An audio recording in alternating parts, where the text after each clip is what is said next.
Welcome to the LandLife podcast with your host, PJ Riley. All right. Hey guys, welcome to the LandLife podcast. My name is PJ Riley. Today we got a super special guest on, John Papaloni. Is that correct? That is great. You got it right. You got it right, buddy. John Papaloni, just outside of Toronto. Or what exactly do you live right now? Well, I live in a city called Grimsby, which is basically which is basically a part of the Greater Toronto area. So it's part of Toronto, but it's more a little on the west side of it. Awesome. All right, John Papaloni out of Grimsby, correct? Grimsby, Ontario. Okay, yeah. Grimsby, Ontario. Gosh. All right. So for the Americans out there, so if you're in Canada, you know exactly where this is at. For the Americans, it's somewhere between Detroit and Buffalo, just a little bit north. So it's in Canada, but pretty close to Detroit, Buffalo area. Is that about right? Close. I mean, I'm actually just before the bridge to Buffalo in the Niagara region. Okay. So super close. Yeah, guys, before I get started though, I want to say like, subscribe, leave 5 stars. Last time I said leave as many stars as you can, and that was confusing. So leave 5 stars every time. Like the podcast. If you don't like it, let me know. If you don't like me, if you don't like my shirt, if you don't like my background, hey, leave it in the description or in the notes below, and I'll fix it. So, all right, guys, John Papaloni, realtor in Grimsby. Kind of let everybody know what you do, who you are, how you got started, and just kind of your story. All right. Well, actually, I'm a serial entrepreneur. I've been in many, many businesses. And, as you said, I'm a realtor. Right now, I'm a real estate agent with Royal LePage NRC Realty. And it's, like I said, I serve basically the Toronto area and the surrounding areas, as well as I'm building up my team, which is named after me, the Papaloni team. And also I provide coaching to other realtors and especially people on my team, obviously. So, like I said, I've been in many business. My former business was marketing. I was 8 figures a year. I was in the top 100 companies in North America. Wow. And I sold that and got into real estate after my parents basically fell ill. I kind of stopped working and took care of my dad. My mom went into a home. She had Alzheimer's. And then my dad ended up joining her in the home shortly after that. So that's when I decided, rather than going back to the normal hustle, and I want to try something different. Real estate interests me. So I got my license, and, rather than going to open houses for free, here I am. I'm actually doing it and making a living at it. So how old were you when you first started? Real estate was only about, I would say, late 30s, believe it or not. Late 30s late 30s. I just turned 45. So late 30s. Perfect. What would you say would be like an initial struggle? Like the first, right when you got started, you jumped into real estate, I'm going to go sell houses, and then boom, what hit you? That's easy. The excitement is a lot different than the output. What ends up happening is you get your license and you think right away, all my friends are going to buy. I'm going to sell 10 houses in a month. Yeah. You go to your office, you pick up the business cards once they told you that they have arrived. You're excited. You're ready to pass them out to everybody. You walk out the door and go, oh, because that's when it hits you. And trust me, the most difficult part to handle is that friend that you were banking on, telling him, wait, I'm getting my license. I'll be there in 3 weeks. If you can wait 3 weeks, I'll help you. Yeah, right. They've already bought with somebody else. And it's the first couple of times that happens, it's a little hurtful. That's because you don't really know the psychology behind it. And once you kind of learn how the industry works and you go, now I understand it. You can't take it personal. Even though it feels personal, it's one of those things that sometimes there's other reasons. It might not have anything to do with you. I mean, you want them to buy with you because you're their friend, but they could have had another friend that's already talked to them. Their aunt could be a realtor, and they could be too embarrassed to not use her, even if they didn't want to. You know what I mean? So there's so many different reasons, and that's where I learned you have to look at life and look at this business in a form of abundance, not in scarcity. Yeah, absolutely. That makes a ton of sense. Do you have any niches that you work in, like any specific type of property that you are like the expert at, like in your area, in your field, you're the guy that everyone goes to for X property? Absolutely. I have, in terms of my niche, I would say I'm more local. I go in a very small area. I'm like, it's one of those things that I specialize in residential. I do not do commercial at all. You know what? The way I look at things is if you have to tell me how it works, I don't belong there. And commercial is one of those things that you'd have to tell me. So I just do not belong in there. When I say commercial, I mean stores, outlet malls, and stuff like that. I mean, like if we're talking about multi-residential, that's just a bigger version of regular residential. I understand that. I understand rents. I mean, my parents were landlords, so I kind of grew up around rents. So I understand rents in terms of residential. I just don't understand it when it comes into commercial. So with that being said, I try to, up till now, 60 to 70% of my business was agent to agent referral. Now I'm noticing a shift in the market, so I have to recalibrate and change my strategy, because as the market changes and agents become a little bit more desperate, for a lack of a better description, Yes. they tend to do things they said they'd never do anymore, and now they tend to be there. Like, I'll give you an example. I had a friend of mine who was downtown Toronto, and he says, "Oh, I would never go past Burlington, right? I just don't work there." Then he calls me up and says, "Hey, I saw this place in Niagara. I'm there now, and I'm trying to figure out what's in the area." "Well, what are you doing in Niagara?" "Oh, I'm showing homes." What happened to I don't go past Burlington? Right? Yeah. I'll tell you what happened. We had a few months where, there's bid after bid after bid, like it is everywhere else. Clients are getting very tight. A lot of people are taking a pause, and they're starting to get worried. So they don't want to pass it off and get a referral fee, because now they're worried that they're not going to get enough business to pay their bills. So they're starting to do what they wouldn't have done.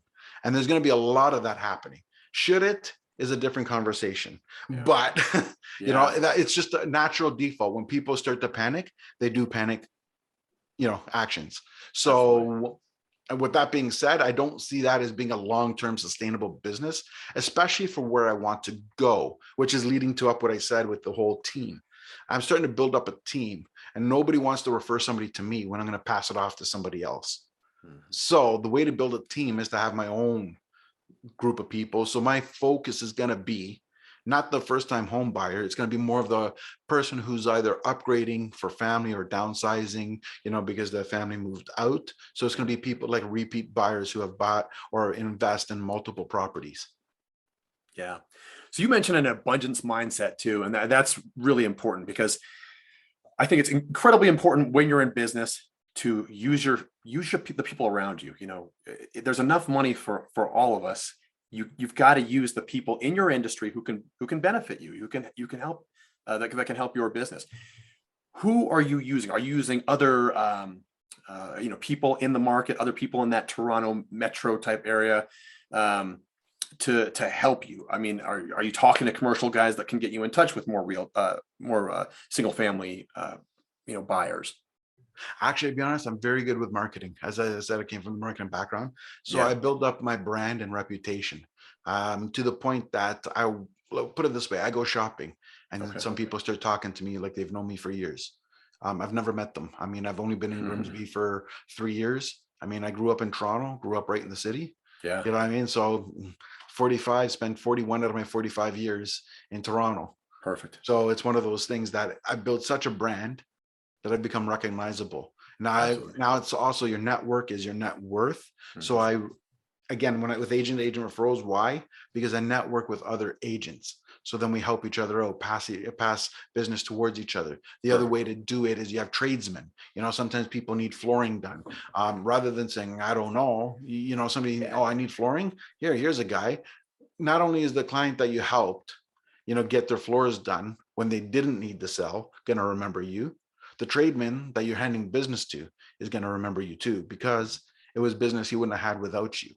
Yes, absolutely. Yeah. I see a lot of people that are so nervous about losing that next sale that they're not willing to communicate with somebody else in their industry.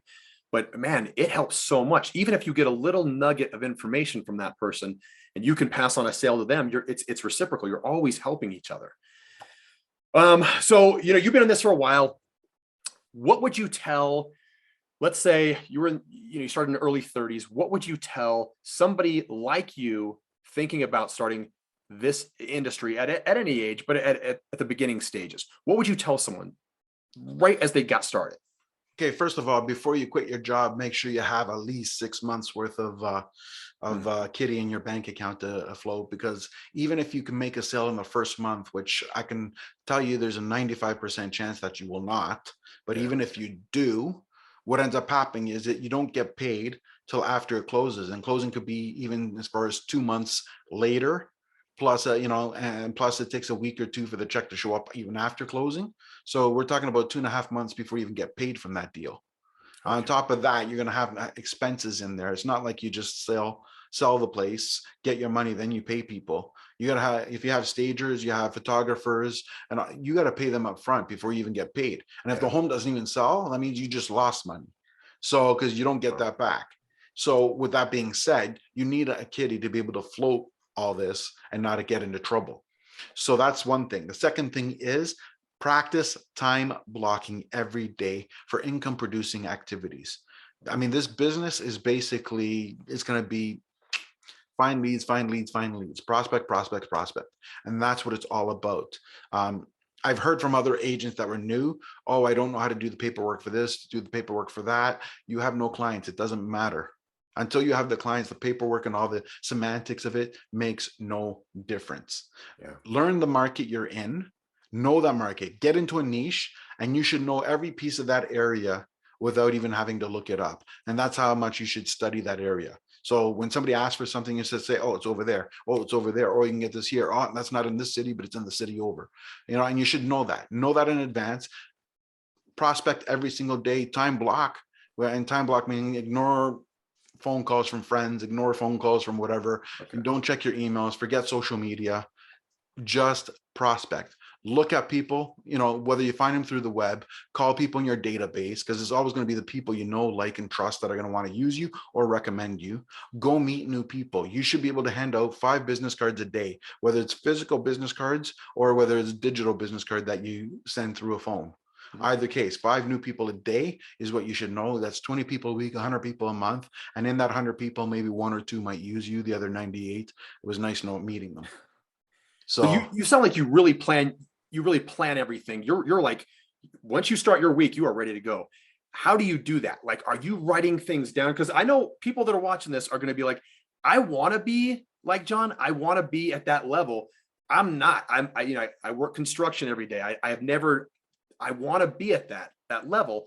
How do I start? How do I structure my week? Do I wake up and write things down on a Monday? Is it already prepared on a Sunday? What does your week look like? So here's what it is that I do my income producing activities at the same time every day, day in, day out. That never changes. I won't even show people houses in lieu of doing that. I will book around it. So what ends up happening is that I put in my calendar right off the get-go, repeat every day, well, Monday to Friday. So that with being said, so that my IPA is set up, and then I start scheduling everything around the IPA. And obviously I try to group things in certain areas, so I'm not bouncing around like a ping pong. Real quick, And IPA, what is that? Income producing activity. Okay, there we go. There won't be, some people will not like IPA. Is that a beer? Are we talking about? Yeah, I wish anyway, I had my sorry, daily go ahead. beers. What's Daily that? beers, man. I said I wish I had my daily beers. But seriously speaking, like, so I put in the 2 hour, I got IPA, I call it, but it's prospecting, which is what I just said, right? So I have that in my calendar every single time. I have a online scheduler. I use Calendly. So when somebody wants to book me, they can book me through that. At the same time, I spend about 45 minutes on a Sunday writing out my whole week, for the open slots that haven't been taken by auto bookings or previous engagements. So then I spend about 45 minutes on Sunday planning the week. And then people can, I get people using the calendar to book me for the open slots in between that. And I spend about 15 minutes a day every night before, before calling it quits, we'll say. I'll spend 15 minutes to update the calendar to make sure it's all in sync.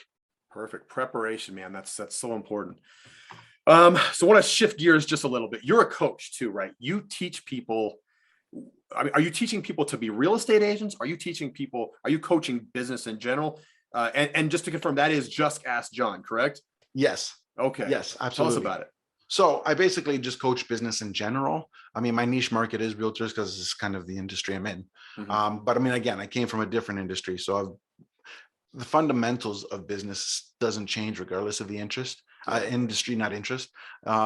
Maybe just how you apply them might change.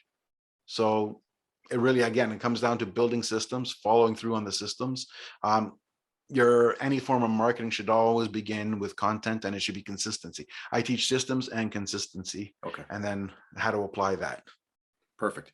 Now, if someone wanted to get in touch with you, so they've seen that what you're doing here, they see kind of what your week looks like, how you're planning things, but they definitely need more. They need more like in depth. Is it Zoom? Can they do Zoom calls? Do they have to live close by to you? Like, how can they be a part of the Just Ask John? Oh, absolutely. What we do is you can book me through my calendar again, right? And then it can be initial meet could be via Zoom, or we're going to have a phone call. It's totally up to you. Awesome. Either one works, especially for people not in the area. Okay. And I mean, one-on-one calls, is that what they're going to be expecting? Is it going to be like a coaching program of sorts, or? Absolutely. It's usually one-on-one. The way it works is every 2 weeks is an hour. Mm-hmm. I follow up by text on week 2. Week 1 is the talk. Week 2, I follow up by text just to see how our plan is going. Mm-hmm. Then week 3 is another talk. And then week 4, it's again, follow up. Perfect. And these are experienced clients. I mean, typically, who do you work with? The more experienced guy or day one guy? Ironically, the person who needs me the most is the day one guy, but the person who hires me the most is the one that doesn't really need me. I mean, it's not that they don't need me, but they got a rhythm going is what I mean by that. They just want to refine it. But the one that's new coming out of the gate, that's where you start with the scarcity mindset, right? And that scarcity is like, oh my God, you cost money. It's like, right? Yep. So then it's almost like they have to fail before they're willing to jump off and take the leap. Absolutely. Now, the more seasoned guy, or I keep saying guy, but more seasoned client, person. Yeah. I don't want to offend anybody. We'll say the more seasoned person. So I talked to a guy a few days ago, and I'll plug him here. He's got a podcast too. Rodney Hu had a great point the other day, and he said the majority of my clients have experience, and it's kind of like a football reference. I coach people who have already got themselves into the red zone, right? Yes. They've already pushed all the way downfield. They just need to score. They need to learn how to score. And that is the majority of people that I run into as well. They already have a business. They just want to figure out how to get it from the 20 into the end zone. That's always the toughest part. You've built a business, you've got everything going. You just need that little bit of help kind of finishing it up. I don't know. I thought that was super interesting how he said that, the red zone. He's really good in the red zone. Yeah. I get that. I like that. So, John, I got one big question for you before we wrap up. You've done a great job. I think you're gonna get a lot of people calling you now. Just as a side note, I looked the other day, and this is a pretty new podcast, but we were ranked 212th in Canadian podcasts. Wow, that's pretty good. Just 3 episodes. Yeah, 212. So this is gonna hit a lot of people at home. So, but I do have one question for you, man. I buy and sell land. That's my job. That's what my business. That's what I do. We buy land from the owner, directly from the owner, and sell the property online, typically on owner financing. So that's our business. So to go along with that, the LandLife podcast, I'm going to ask you, if you could buy land anywhere in the entire world, where would it be and why? Anywhere in the world, if I could buy land? Yes. I would choose to be honest, I would choose an up and coming area, someplace with low crime, but maybe underutilized. And the reason is when it's up and coming, that means the attention has been, people have discovered it and the attention is there, but nobody's acted fast enough. So I can end up buying just say at the 300,000 mark. By the time it matures, it'll be at the $1 million mark. Where everywhere else, somewhere like Toronto as an example, it's already past 1 million. You know what I mean? So it's like, we're going to wait for it to get 2 million, which it probably will. Yeah. But that 2 million, like the double, will take longer. Where you buy the up and coming, it'll be like rapid growth. Absolutely. Imagine buying land just outside of Toronto when it was available at, fraction of the market. Yeah. 30 years ago or 40, I don't know. Toronto's a pretty big city. So maybe 50 years ago, buying land just outside of Toronto, how much that property be worth now. But Exactly. Well, look, I can give you a prime example before we end. yeah. I bought the place I bought, new construction. It was, before this area blew up, I bought it at 550, and that was only 3 years ago. Today, I can sell it for $1 million. Typical real estate doubles every 10 years, but because I got in from the bottom up, it doubled in 3. Wow. See, this is the stuff. This is you're learning so much here today. Got to buy just outside in these opportunity zones. And John can teach you about all that when you do, just ask John as well. All right, John, it's been awesome. I had so much fun and I learned a lot, which is like kind of the biggest, the point of the whole thing. And I think a lot of people will learn a lot too. Where can they find you? How can people get hold of you? Are we talking YouTube, TikTok, Instagram? How can people find John?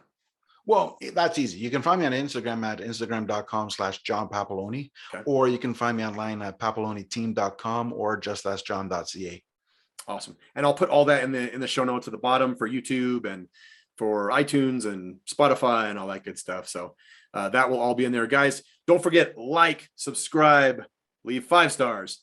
And if you, also one thing before I forget, if you guys have apparel, John, if you have apparel, if you have a hat to cover my bald head, that with your logo on it and you want me to wear it on the podcast, send it over to me. I'll send you a LandLife shirt. There we go. And we can advertise each other's podcasts and businesses and all that good stuff. And it's all in good fun. So, John, thank you so much. I had a great time. Thank you for having me. And guys, LandLife, see you next time.